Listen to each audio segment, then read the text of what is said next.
Good morning, gardeners, farmers, homesteaders, and friends. I've got a special fun project today. Spring is in full effect, and I want to do a little planting garden. You know, I've got that big field garden, which is mostly kind of staple crops, you know, corn and okra and beans.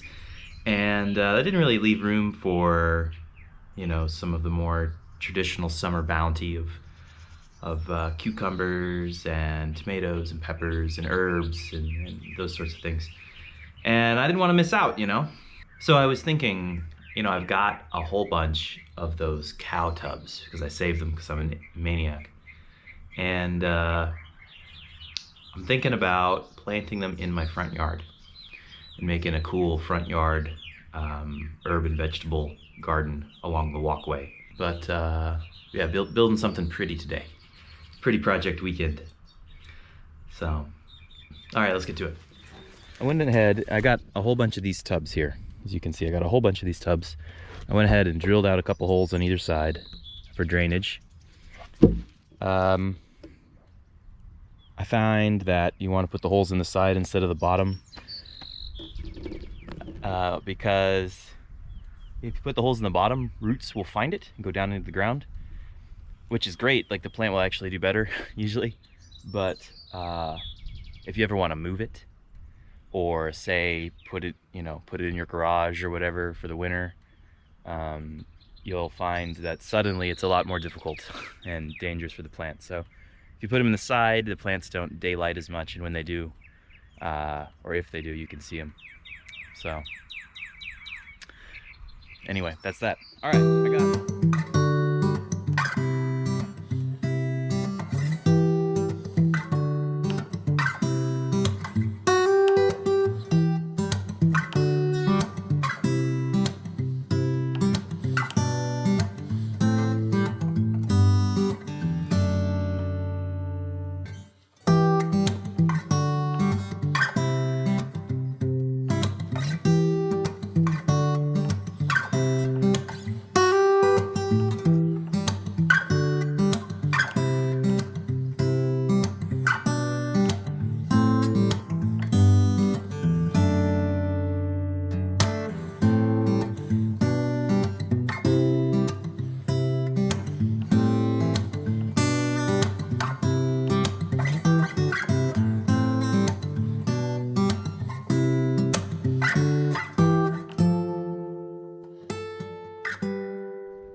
I do a little bit of volunteer work at a community garden in town, and mostly for school kids.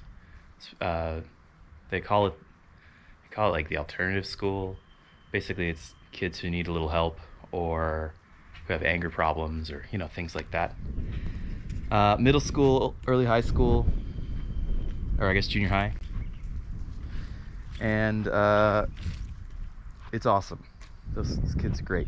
Normally we need a lot of stuff, but this year there's been an unprecedented amount of interest in the garden, both from the students, their parents, and the community. And we had way too many seeds donated, or not seeds, starts donated.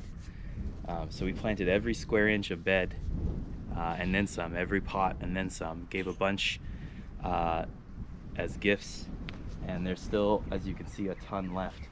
So I'm gonna try and plant all this today and turn my garden into a beautiful place. You can see some of them are awesome, like these flowers in particular. Some of them are probably not gonna make it, but that's okay. We'll plant them all, and what doesn't work won't work, and what does will be wonderful. So that's my plan.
Okay, it's bright and early the next morning. Wanted to give you a final look now that, after you transplant plants, it takes them a little bit to kind of get back to their strength.